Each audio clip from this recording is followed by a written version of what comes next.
네, 그리고 뭐 또 하나는 서구권에서 빈살만 왕세자를 별로 좋아하지 않습니다. 아까 말씀드린 대로 뭐 인권, 평화, 그다음에 뭐 민주주의 이런 가치에 그렇게 부합하는 리더는 아니에요. 나머지 500조 원, 1000조 원 어디서 조달할 거냐에 대해서는 결국 사우디가 증명하고 나서야 되는 거고, 도시의 매력도 성공 가능성에 대해서 계속적으로 증명해야 된다.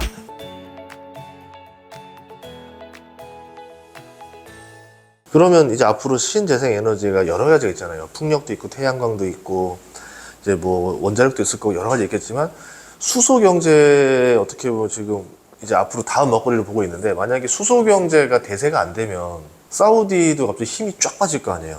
근데 다 지금 준비하고 있는 게 원전도 준비하고 있고, 거기다가 사우디가 또 준비하고 있는 게 태양광. 네. 그 네옴시티 프로젝트 중에 우리가 흔히 네옴시티로 그냥 알고 있는 게 더라인이라고 170km짜리 그 선형 도시 짓는 게 있는데, 그 도시 외곽이 다 태양광이에요. 태양광 지별판이에요. 그래서 거울형 구조가 되는 거거든요. 또 하나가 사우디는 그리고 단순히 자신들이 이런 생각을 해요. 우리가 기술력이 그렇다고 우월하냐? 그건 아니다. 우리는 머니게임, 그 다음에 규모의 경제, 그 다음에 엄청나게 넓은 국도. 사우디가 호주 거의 절반만 한 나라거든요. 이 세 가지를 활용하는 게 뭐가 있을까? 그러면 초대형 지별판을 만들어서 이걸로 그동안 할 수 없던 걸 해보자. 대표적인 게 더라인이고, 또 세계 최초로 온리 태양열, 태양광으로만 돌아가는 담수화 시설을 네옴시티 안에 짓겠다고 발표를 했어요. 그래서 보면 은근히 포트폴리오 다각화를 많이 시켜놓은 상황입니다. 왜냐면은 저는 이제 그 사우디가 수소 쪽을 봤던 게 뭐냐면, 우리나라 조선사들이라던가 우리나라 화학회사들이랑 수소, 암모니아 선박 이런 거래들을 MOU를 엄청 맺어 놓더라고요. 그렇게 보면서 이게 뭘 할 것 같다 생각이 들었었고, 또 하나 신기했던 건 우리나라 건설사들 중에서 중동에서 건설 좀 했다는 건설사들은 다 저 소형 원자로 지분을 취득을 해놨어요. 어디다 써먹을지 모르겠는데 다 취득은 해놓더라고요.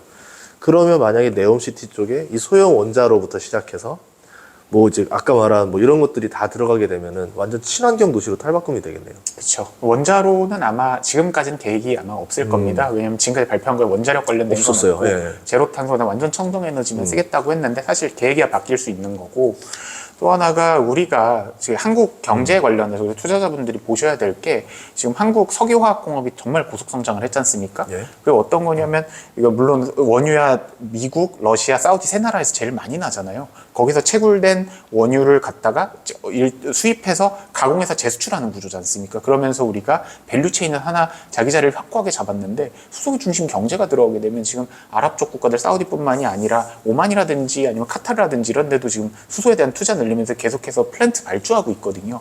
그럼 단순히 건물 짓고 건설사가 가서 플랜트 수주했다로 끝난 게 아니라, 우리가 석유 경제에서 우리가 다른 국가랑 가진 차별화된 장점이 무언가? 그럼 이걸 갖다가 그 밸류체인에서 어디를 우리가 장악할 수 있을까? 가령 암모니아 가공에선 어떤 측면을 가져갈 수 있을까? 시핑에서는 어떤 차별화를 가져갈 수 있을까? 이런 부분을 파악하면 좋은 투자 포인트가 되겠죠. 자, 그러면 이제 네옴시티 이제 발주가 좀 나오고 있는 편인가요? 발주는 많이 나왔고요. 그다음에 가장 지금 더라인과 관련된, 그러니까 거주구역이죠. 인구 1000만까지는 살게 만들겠다고 했는데, 그런 170km짜리 선형 도시의 인프라 시설, 터파기, 그다음에 거기에 들어갈 대철도, 이런 것들 중심으로 지금 공사가 이미 진행되고 있는 상황입니다. 그럼 우리나라 건설사가 좀 그 중에서 많이 좀 받았나요? 아니면 중국 쪽이 많이 받았나요? 압도적 1위는요, 사실 사우디고요. 자국 기업들이 많이 들어가 있습니다. 그래서 요거는 사우디 진출할 때 가장 문턱으로 고민하시는 게 사우다이제이션이라는 표현 많이 쓰시는데, 사우디에 들어가려면 어느 정도는 사우디화를 해야 돼요. 이게 현지인 고용, 의무 고용 비율도 있고 이런 게 있기 때문에 역시 그 일환으로 자기네 국가들한테 일감을 몰아주기를 하고 있고요. 또 그걸 떠나서 지금 중국 기업이랑 한국 기업들이 계속 엎치락뒤치락 하고 있습니다. 그리고 유럽 쪽 국가들도 좀 두각을 드러내고 있고요. 근데 제가 이제 좀 우려되는 거는, 과거에 사우디 공사를 했던 건설사들 얘기를 들어보면 하는 말이 너무 빡빡하다. 힘들어서 못 해먹겠다. 이제 그러니까 뭐 건설사가 힘들지 않으면 안 하고 싶다, 이런 얘기 들었어요. 그리고 돈을 받는 것도 정말 깐깐해서 뭐 이거 안 됐으니까 안 줘, 막 이런 것도 많고 힘들다 그러는데, 괜히 또 수주 받았다가 돈을 또 못 받는 상황이 오지 않을까, 그런 우려도 없을까요? 사실 네옴시티 리스크가 그거인 거죠. 우리 입장에선, 투자자 입장에서는 뭐냐면, 우리가 1차 중동분해대 되게 좋은 기억들이 있잖아요. 네. 근데 보시면 2차, 3차 중동분해 수사는 우리가 엄청 많이 들었는데 하나도 돈 벌어온 사람이 없어요. 돈 벌었다는 얘기 못 들었어요. 그러니까 말씀 주신 대로 가장 이슈가 이런 거 중간에 어느 정도 건물이 올라갔는데 분명히 건설물은 계획대로는 안 되지 않습니까? 그 문제가 생겼을 때 기성고 어떻게 인정할 거냐, 계약 대금 어떻게 해줄 거냐, 이런 트러블이 생겼을 때 제대로 돈을 못 받는 경우가 많이 있었고 대표적인 게 바로 옆 나라인 이라크에서 비스미아 프로젝트 지금 계속 싸우고 있지 않습니까? 이런 이슈가 워낙 많으니까 건설사 입장에서는 사이즈가 크다고 좋아할 건 아니다. 그리고 사실 중국 기업들이 들어오게 되면 어느 정도 가격을 덤핑할 수밖에 없는데 그런 리스크가 터지는 거죠. 대표적으로 지금 중국 기업들도 많이 수주를 했어요. 아까 그 고속철도 하마라인이나 네. 메카에 들어가는 지하철 같은 것들 다 지어놓고 지금 사우디랑 계속해서 트러블이 나고 있습니다. 이거 돈 왜 더 안 올려주냐, 이거 계약 조건이랑 다르다. 그래서 이건 우리 기업들 반드시 이런 리스크들 진출하실 때 체크하고 가셔야 되는 문제입니다. 왜냐면 네옴시티 때 보면은 막 전 세계 돌아다니면서 브리핑도 하고 투자해달라고 이제 요청을 했지만 아까 같이 외국 입장에서는 내가 투자했을 때 이 자본을 보장받을 수 있는지 제대로 회수가 가능한지 보려면 뭐 제도적인 인프라라던가 이런 것들도 봐야 되잖아요. 근데 그게 지금 이제 대구는 있다라고 하지만 아직 담보되지 않은 상태에서 먼저 선투자를 요구했기 때문에 서구권에서 약간 시큰둥한 이유들도 있겠네요. 네. 그리고 뭐 또 하나는 서구권에서 빈살만 왕세자를 별로 좋아하지 않습니다. 아까 말씀드린 대로 뭐 인권, 평화, 그다음에 뭐 민주주의 이런 가치에 그렇게 부합하는 리더는 아니에요. 예.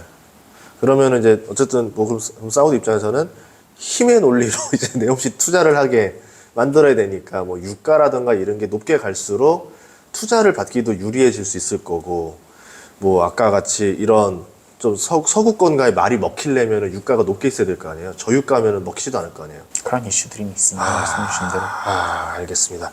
그러면 네옴시티가 취소될 가능성은 없다라고 보시는 거예요? 가능성이 없다고는 말씀을 못 드리는데 원안이랑은 얼마든지 많이 달라질 수 있을 것 같아요. 대표적으로 더라인 같은 경우에는 저희가 저희 건축이나 건설 쪽 하시는 분들 이야기 들어보고 원안대로는 많이 수정해야 될 텐데 그거 170km 짓는다고 하더라도 많이 디자인 바꿔야 될 텐데 라는 이야기들을 많이 주세요. 그래요? 그래서 뭐 대표적으로 네. 모듈러 공법 써서 짓겠다고 했는데 모듈러 공법 같은 경우에는 아시겠지만 이게 많이 혁신적인 공법이지만 아직 초대형 이런 건축물에 사용된 적이 거의 없거든요. 네. 그래서 어느 지점부터 어느 지점까지 모듈러 공법 적용할 거냐, 그리고 원한대로 모듈러 공법으로 갈 수 있느냐, 이런 것들, 그다음에 도시공학적으로 이게 과연 설계가 가능하냐, 이런 고민, 의문이 계속 나오고 있는 거죠. 결국 이 부분은 사우디가 본인을 증명해야 되는 거고, 네. 근데 그 과정에서는 정말 성공을 원한다면 원하는 디자인이 수정될 수밖에 없다라는 게 주류적 의견이긴 합니다. 현지 분위기에서는 어때요? 일단은 뭐 저희는 양쪽 보이스를 많이 다 들었는데 일단은 사우디 현지에서는 열광적이에요. 왜냐하면 그동안 이런 것들 이렇게까지 큰 기획을 해본 적이 없고 또 하나는 비슷한 성공 사례가 있거든요. 두바이가 원래 아랍의 경제 허브는 쿠웨이트였습니다. 근데 쿠웨이트가 70년대 증권 파동이 있고 그다음에 또 어떤 일이 있었냐면 1990년에 걸프전이 터지면서 쿠웨이트가 사실은 경제업으로서 기능을 상실해. 왜냐면 국토가 이라크군한테 점령당했으니까. 그때 아랍에서 보통 HQ를 쿠웨이트에 두고 있는 국제자본들이 그때 엄청 방랑했거든요. 우리 어디 가지라고 했을 때 두바이가 그때 눈에 들어왔거든요. 여긴 정치적으로 좀 안정되어 있다. 외교적으로도 안정되어 있고 들어오니까 그 당시에 두바이가 신나서 한 게 뭐냐면 그 당시에도 다들 이거 말도 안 된다라고 하는데 팜 주메이라라든지 뭐 그 왜 야자수 모양 섬, 그쵸, 세계지도 그쵸. 모양 섬, 그다음에 뭐 두바이 몰 뭐 이런 것들 엄청 많이 지었는데 그 베팅이 어떻게 됐냐? 물론 한 번 위기를 맞았죠. 2008년 금융위기 때 우리로 치면 LH공사에 해당하는 두바이 월드가 파산 직전까지 갔었는데 사실상 채무불이행도 터졌었고 지금 와서 보면 이게 어떻게 되냐라고 보면 두바이가 1인당 GDP가 추정으로 지금 4만에서 5만 달러 될 정도로 우리보다도 잘 사는 아랍의 금융허브가 됐는데 자 그러면은 자 우리가 봤을 때 두바이라는 도시에 두바이가 사우디아라비아보다 훨씬 작은 나라인데 여기도 과감하게 베팅해서 성공했는데 그럼 사우디의 베팅이 과연 우리가 안 된다라고 그렇게 섣불리 단정해서 얘기할 수 있냐. 무엇보다 우리는 민주국가 살고 있고 또 제도적 민주주의가 잘 돼 있지 않습니까? 근데 이게 토목공사 측면에는 마이너스예요. 어떻게 보면. 왜냐면 우리는 정말 꼼꼼하게 경제 타당성 분석 해보고 다만 이런 것들 자금을 어떻게 조달할까에 대해서는 일단 초창기는 네옴시티가 PIF에서 마중물에 해당하는 자금을 계속 투자하고 있어요. 근데 보시면은 PIF 재정이 800조 원인데 아시다시피 이게 국부펀드는 이 포트폴리오를 배분해야 되지 않습니까? 부동산은 한 10에서 15% 정도 배분하기 때문에 이걸 전부 배분한다고 쳐도 120조 원밖에 안 되는 거예요. 그것도 말도 안 되는 거고, 왜냐면 이거 말고 네옴시티 말고 끼디야, 그 다음에 뭐 홍해 개발, 그거 말고도 수많은 프로젝트 투자하고 있기 때문에 투자할 수 있는 게 몇십조 원 수준인데 나머지 500조 원, 1000조 원 어디서 조달할 거냐에 대해서는 결국 사우디가 증명하고 나서야 되는 거고, 도시의 매력도 성공 가능성에 대해서 계속적으로 증명해야 된다. 그래서 빈살만 왕세자가 왕세자지만 본인이 IRR로 달아다니는 큰 이유 중에 하나인 거죠.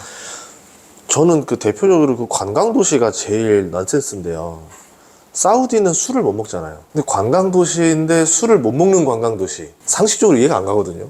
카타르가 지난 월드컵 때 이 리스크를 엄청 했죠. 그래서 뭐 그런 이야기가 있지 않습니까? 300조 원 들였어요. 그때도 카타르가 이거 하려고 10년 동안. 그러니까 제주는 고민 없고 돈은 사람이 번다는 말처럼, 그때 뭐 농담 삼아서 누가 아랍인이 그런 얘기를 해주더라고요. 뭐 약간 영어로 얘기했으니까 다르긴 한데, 제주는 카타르가 부리고 돈은 두바이가 벌었다. 왜냐하면 두바이는 술이 허용이 되거든요. 그쵸. 술과 파티가. 그래서 지금 말씀 주신 대로, 그러니까 트로제나라는 2029년 동계올림픽이 예정된 관광도시 큰 게 있고, 그 옆에 또 신달라 아일랜드로 초호화 섬 개발 사업이 네옴시티 안에 잡혀 있거든요.